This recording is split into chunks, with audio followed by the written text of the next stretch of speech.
Can I show TaToH resources? Yep, great. Great idea to use that time for showing you a little bit more about the game situation, because as you can see, TaToH is pretty much committed to this feudal age tower push, and it's very much a tower push. He doesn't have military buildings on the field besides his barracks at the moment. He's only got a handful of farms.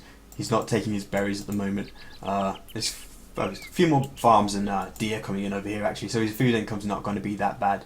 But he's got a lot of wood in the bank, which isn't the most optimal thing, and perhaps we'll see him either building a military building soon or dropping a few more farms.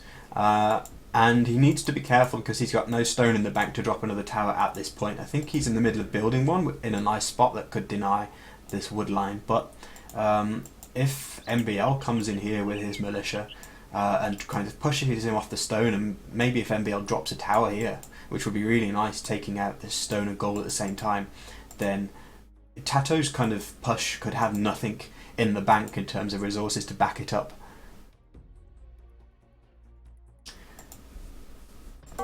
Oh, and it's suddenly on pause, so MbL must be back. And indeed, we see this tower coming up for MbL. Just one villager, but with MbL's military presence there, he's likely to be able to get that tower up, perhaps.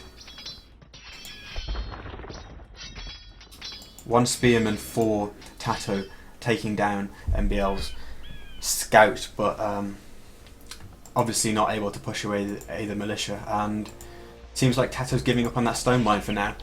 These towers on the wood line of MbL did come up though, so MbL has been forced to re-lumber camp just the once actually at this point. I thought it was maybe twice. I thought he'd abandoned the one over here, but no, he's saved his main gold. He's got a stone in the back, and the fact that he's got 3 villagers on stone and he's not likely to be going for a castle suggests to me that he probably thinking about exacting some revenge on TaToH and dropping more towers on TaToH's base. Yes. Just reading the players' chat. But TaToH, pushed off his stone in his own base, has found MbL's second stone, and he's just going to continue taking that. So the tower push isn't likely to stop from TaToH. 5 villagers on stone. He could even potentially, by the time he gets to Castle Age, he could even have the stone in the bank for a castle. Which for Spanish would be quite nice because Conquistador is obviously very, very good, but I think just aiming for that kind of play will be very, very precarious in this situation because MbL is going to come forward on him as well, and it's going to be such a long time before TaToH is actually in the Castle Age that he needs to think about what he's going to do to protect himself for pretty much, I would say, the next 5 to 10 game minutes. He's going to lay down more towers at home potentially. And maybe instead of a castle in the long term, he will put up 1 or 2 more powers in the short term. But one more tower here could be quite nice to force MbL away from that lumber camp. But for the most part, MbL's base is kind of well defended at the moment. And TaToH's resources are starting not to look too bad. Could be able to click up to the Castle Age within the next sort of minute or 2 of game time, because he's going to be dropping off deer food soon. He's still got 1 deer there, and he's increased his farm count quite nicely now. So let's have a look at MbL. MbL is about to click up to the Castle Age at any moment. I'm guessing one of his priorities once he gets up to the Castle Age will be just trying to create a little bit of room for himself and maybe clean up 1 or 2 of these towers with a ram or a mangonel. But at the same time, that he's got all of his resources safe at this point, so maybe he won't be too prioritising that too highly. But yeah, he's going up to the Castle Age when TaToH is not very far away at all. In fact, he's could be about to click and we could see more or less identical Castle Age times. TaToH's got the buildings going up market blacksmith, so not giving us clues as to what his army composition might be if it's not Conquistadors, of course. 350 stone in the bank, 6 villages on castle on stone, so he's going to be able to afford a castle when he gets there. And I guess the kind of interesting question at the moment is whether he chooses to go offensive or defensive with it. I feel like he probably wants to make an offensive castle. These militia are going to get cleaned up if TaToH notices, but seems like they're going to make their way to the gold mine. because TaToH didn't see that. I wonder where his attention was at the time. TaToH may want to do that offensively. I mean, dropping a castle in a TC would be amazing and it'd be safe because of the presence of the towers. But in the meantime, MbL with 2 forward archery ranges could force him to build the castle at home. So basically, the story of this game will change in the next minute or two, depending on whether MbL is managing to make TaToH feel threatened enough that he drops that castle defensively rather than aggressively.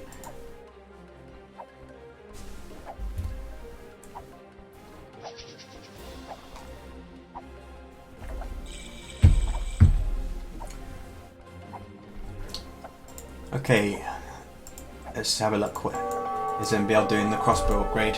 Still trying to harass some farms over there. No crossbow or bodkin coming out for now. Still more archers, but I imagine we'll be seeing that very, very soon. TaToH has reached the castle age, and what are his villagers doing? What are these 4 villagers doing? Castle right on the town centre of MbL. It's going to take a while to go up, but MbL doesn't have the ability to deny that at this point. Seems like TaToH will try to defend with a siege workshop at home. He's making a mangonel there, but the archers of MbL went home, and TaToH losing a lot of villagers there. He's only got 3 almost dead villagers in that tower with which to try and complete the building of this castle, and that was a really big play by MbL actually, because those villagers are kind of so dead that if MbL is just kind of there and ready to leap on the villagers the moment they come out of the castle, he may be able to deny that castle going up for a long time and potentially for the foreseeable future of the entire game. TaToH actually killing militia with 1 mangonel though, which is quite nice. MbL opting with the forward siege workshop. So besides the siege workshop in the back of TaToH's base, we've got this interesting situation where both players have got their military production facilities forward at the moment. MbL is on 3 town centres already though, even if this one could be coming under threat from a castle very soon. And we can see that TaToH is just trying desperately to get this castle up, but the crossbows are there all the time. I think, and picking off villagers so easily, and TaToH's bringing forward another 3. He's just so desperately wants to get this castle up, and I don't think that he's going to be able to do it as long as MbL just keeps paying attention over here. See that TaToH's trying to expand and secure another wood line over here, still only just going up onto his 2nd town centre, as MbL has been on 3 for quite a long time, so that gives him a villager lead of 8 at this point, and that will continue to stretch whilst the town centre difference remains. This is what I was expecting to see from MbL, getting siege out to try and clean up the towers, and in destroying that tower he pretty much removed the only safe haven that these villagers that were trying to build the castle actually had. And that castle is looking very unlikely at this point unless TaToH can kind of win this mangonel fight. If he manages to destroy these crossbowmen and mangonel of MbL, then he can run in with these villagers and get that castle up. But we can see he's sent so many more villagers forward because he realises he's committed so much to this attack that he needs that castle. The problem is he's not paying enough attention at home, and MbL's crossbowmen are through the town centre without TaToH garrisoning. But TaToH did have another mangonel at least, or maybe that was his original one, and he needs to try and get the defensive shot there. 1 knight from TaToH getting this mangonel, so it seems the castle's going to go up. Meanwhile, TaToH trying to do the mangonel defense. If he loses this mangonel at this point, doesn't have another one in production, and that's going to leave his economy quite vulnerable to MbL at this for quite a while. Castle is up though, and let's see what damage he's able to do with that, producing conquistadors immediately. But TaToH just needs to take care to defend his wood line at home. His only way to do that is with mangonels, but obviously players at this level can out-micro 1 mangonel with crossbows fairly easily, as long as they've got kind of enough numbers to take the mangonel down in a reasonable number of shots.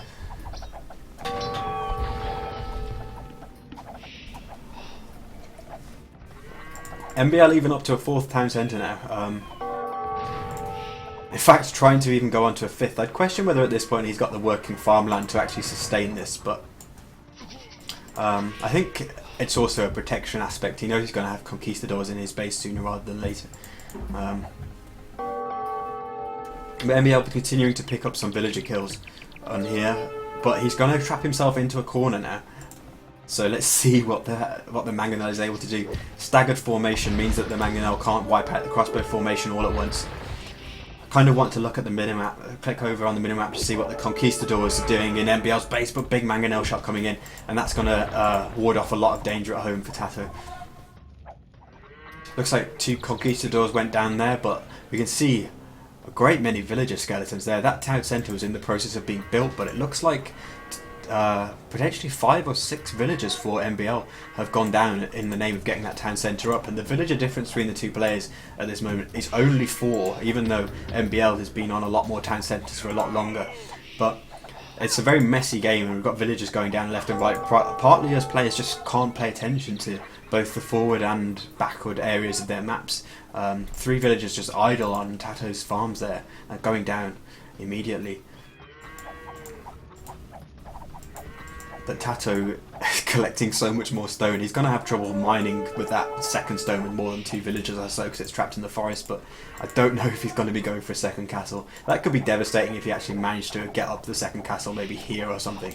But it would be very, very a very big play, but very risky. And obviously we probably need to take down this tower in order to be able to do that.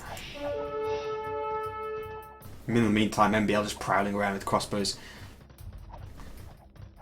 It's restoring his villager advantage as well with the kills that he's picked up, but also the fact that he is on more town centres.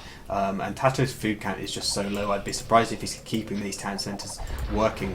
And you can see that that barely is the case. He's got 2 villagers there, 1 there, and none there. And 2 of the TCs were idle for just a little while. So even though TaToH is preparing quite a strong push, it feels like time could be ticking against him a little bit here. When Celts pull away with a big boom and you're not able to damage them, like that puts you in just such a dangerous situation, because they're just so strong in the Imperial Age.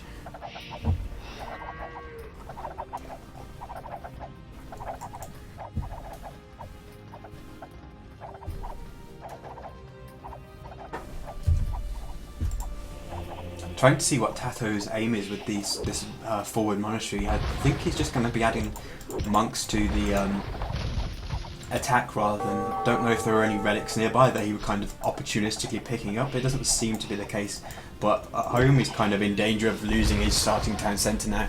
A lot of villagers have continued to go down on this farmland, and TaToH is just being forced away from it, which he can ill afford at this point. I mean, he's got an okay number of farms, but it's not really enough to sustain 3 villager production, 3 town centre production of villagers whilst building army and getting upgrades. So he's going to be kind of on low resources for a very long time, I think. I'm committed to trying to do damage before the timer expires, and he just runs out of time to defeat MbL's Celt civilization.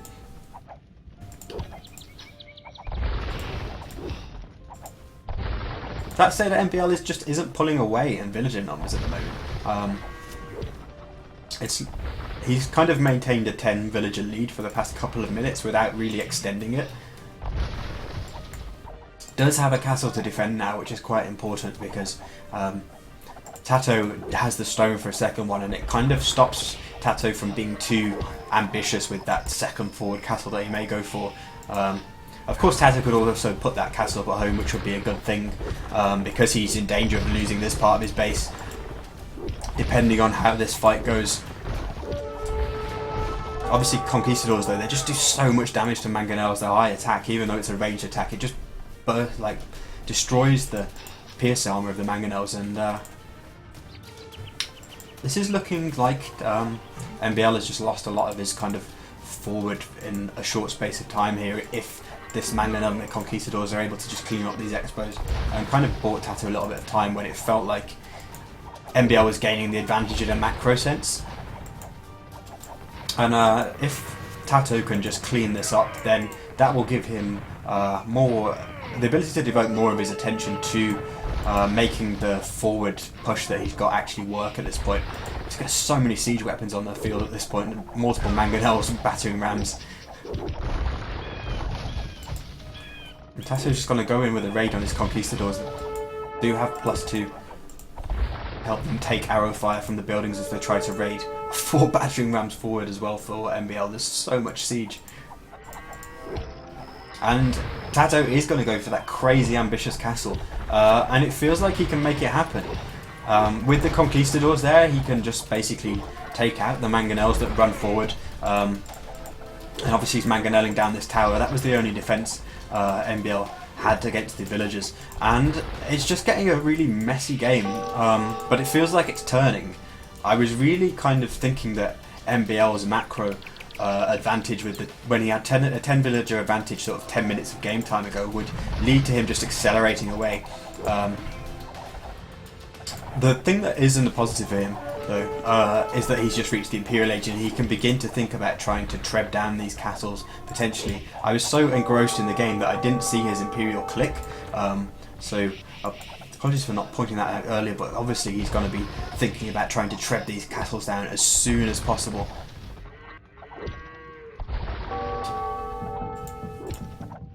Resources wise, he's got a lot of wood in the bank, but not too much food and gold, so he's not going to be able to do capitalise hugely on that earlier Imperial Age time just for the moment, until he just gets a bit more of balanced economy. TaToH's just trying to raid with Conquistadors at the moment, and it's quite effective. He's idling a lot of farmland, and MbL being forced to hide in the town centre and make some pikes and mangonels to push him away. But TaToH pretty much has to win this game in the Castle Age because he's just so far away from the Imperial Age. Well, he doesn't have to win it in the Castle Age, but he certainly has to avoid MbL just sort of going on the initiative, seizing the initiative, because it's just going to take so long for him to win the Imperial Age, to get to the Imperial Age. Sorry. His gold and food are just so low. I feel like at this point it would be wise for him to use the market that he has and just kind of balance his economy a little bit. The nice thing for him is that MbL seems to be so concentrated on defending at home that he's not using that army that he has at forward. He's got lots of rams there and some crossbows that he could think about doing something with. Although obviously, if MbL's if TaToH's mangonel was on the prowl, then those rams wouldn't do too much. Lots of battering rams coming in for TaToH, which will force away the trebuchets for the time being, but TaToH's hitting the market and not the castle at this point. If he's able to take down trebuchets and potentially even take down the castle, it would feel like he would still be poised to push in and do a lot of damage to MbL. But if the castle survives and MbL continues to treb his way out of the situation, then it could end up going the other way. We can see that both players seem to be devoting so much to trying to micro this fight and this, but that TaToH in particular is just not able to take care of his economy at the same time as he does that. Looks like this castle will go down though. 5 rams there, and there's just no way to kind of beat down all of those rams with the villagers and out repair it, and that gives TaToH a nice foothold in MbL's base, if only the trebs didn't exist. But 3 trebs mean, and this castle being on half health, means that it could go down so quickly, and then all of this could end up getting cleaned up very quickly too. So it's kind of an interesting situation where TaToH's push is on a knife edge, really, I feel like.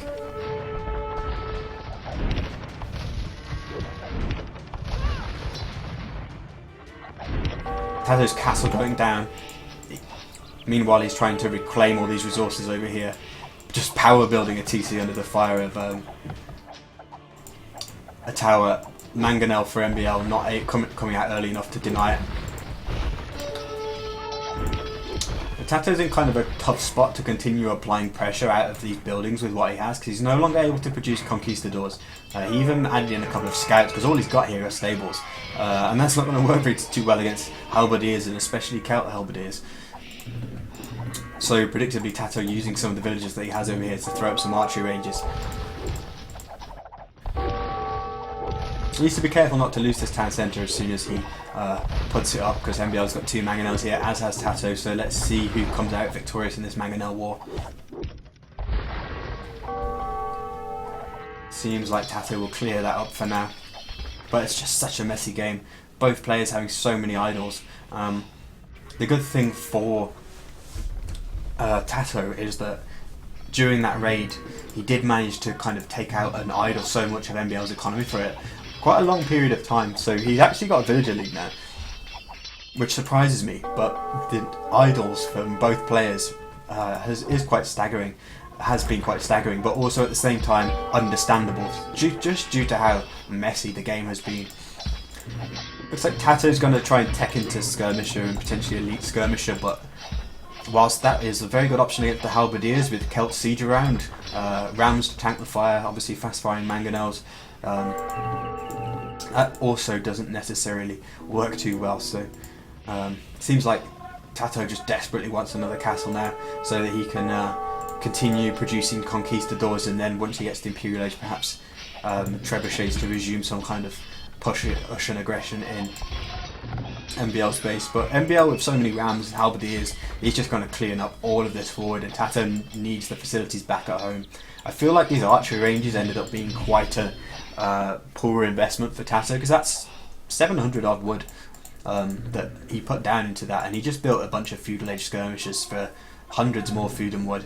And at that point it kind of felt like TaToH had lost that forward anyway, so investing 1,000 wood in this forward just to get down a few weak skirmishers didn't feel like worthwhile. I think he'd been much better building those facilities back at home when he could actually mass up from there and use them and actually protect the facilities, like he wasn't about to lose them.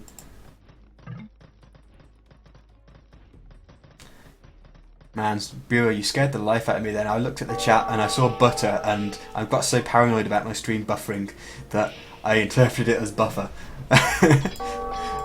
But all of that should be fixed now, so you can start bad-mouthing my SM buffer. Elite Skirmisher finally coming in for TaToH. Whoa, look at this. There was a 53-minute horse collar from TaToH. That's how kind of distracted from his economy that he has been, and that will have cost him so much wood over the course of the game, just reseeding all these farms without horse collar and indeed heavy plough.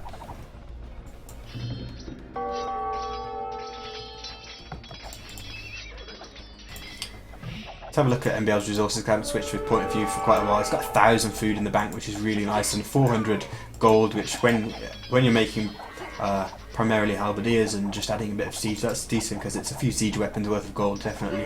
And MbL is going to be able to spam halberdiers for a very long time with 120 villagers and those resources in the bank. He needs to back the halberdiers up with siege though, otherwise they're just going to be taking a lot of casualties from TaToH's elite skirmishers. Ballistics coming in from TaToH as well, which will enable him to pick off even more halberdiers, but losing mangonels. His resources for MbL just looking so strong. 2,000 food, which I think he just sold actually, because he's just gone to he's researching Onager, which is going to be huge against this primarily skirmisher army of TaToH. He's going to need something else once Onager comes in. At the moment, with all this kind of like spread out massive skirmishers, he's kind of taking on mangonels, but he'll be much more hesitant to do that when Onagers are on the field, because their elite skirmisher splatting potential is just so much greater.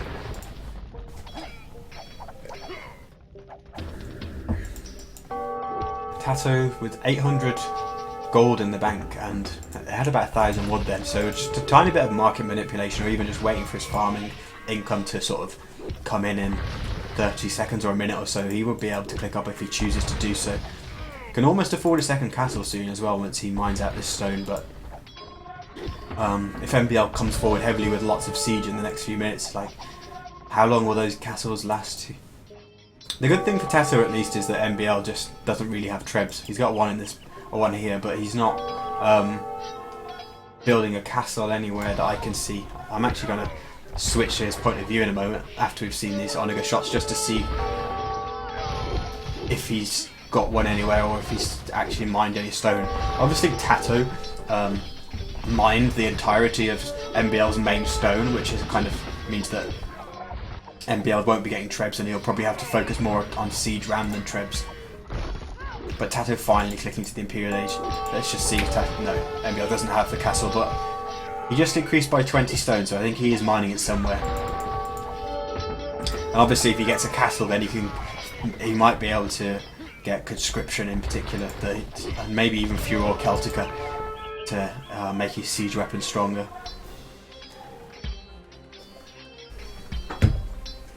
But things like TaToH just trying to be really annoying with these elite skirmishes. It'll take MbL forever to clean that up with halberdiers unless he gets the siege involved. There's one army lurking over here. But MbL is raiding with onagers. You don't say that very often, but he's just doing the job that you normally see a crossbow do in the Castle Age, except it's in the Imperial Age, and he's just hiding behind wood lines, just taking down villagers with crossbows. But these onagers could very well get caught out. MbL doesn't have any like woad raiders or halberdiers or anything like that here. It has a castle though. So I said I don't know whether he bought the last couple of 100 stone, because he seemed to be mining stone when I switched his point of view, but very, very slowly. So let's see what he's choosing to do with that castle. He wants woad raiders. Obviously he's not going to be able to amass them too soon with just one castle, but oh no, he's got a second. He's being able to afford a second. I want to see where he's mining stone, because I haven't seen it. Ah, it's over here. But he hasn't taken much of that. A few hundred. Oh, yes, he has, actually. So that could be very, very dangerous for TaToH if MbL is producing eventually elite woad raiders from 2 castles. I mean, I just don't see how all of this farmland is going to survive elite woad raiders. TaToH has been mostly skirmishers for a while, and now he's producing halberdiers. Well, sorry, pikemen, which will obviously become halberdiers later in the game. Elite woad raiders are just going to shred all of this, absolutely shred it all, and I just don't know what TaToH's response would be to elite woad raiders at this point. It feels like it has the potential to be a finishing blow, but we shall see. This is nice for TaToH expanding and finding this extra golden stone, which MbL hasn't found and doesn't know is there at all, so he's not likely to be lucking there anytime soon. But the elite woad raiders are coming in, and they are elite woad raiders with +4 attack and +4 armor. There's just so little that TaToH can do to actually stop these elite woad raiders killing villagers left, right and centre and just idling the entire economy. I mean, even just a small number of elite woad raiders, perhaps just need a few more than that, but a small number would clean up all of this army. And TaToH just calls GG because there's only trash. What can you do against with all its exposed economy and only trash and being just so late to the Imperial Age? MbL, as I kind of predicted, was going to use that late game Celt power to his advantage with better economy in the end. I just thought it might happen a little bit sooner because he did take the villager lead quite early, and I thought that perhaps that would lead to him doing what he just did to TaToH with elite woads and halbs and siege just a little bit earlier in the game. But TaToH kind of disrupted all that with some nice forward pressure, but it just wasn't enough in the end. You can see that it was kind of a bit of a bloodbath of a game in both bases, so kills and deaths quite even, but MbL with the technological lead in the end and the macro lead collected a lot more food, and in particular just so much more gold. Obviously more stone for TaToH after he mined MbL's stone, but in the end just bigger boom and better macro for MbL, managing to concentrate on his economy whilst he was going forward, whilst he was under pressure and attacking in TaToH's base too.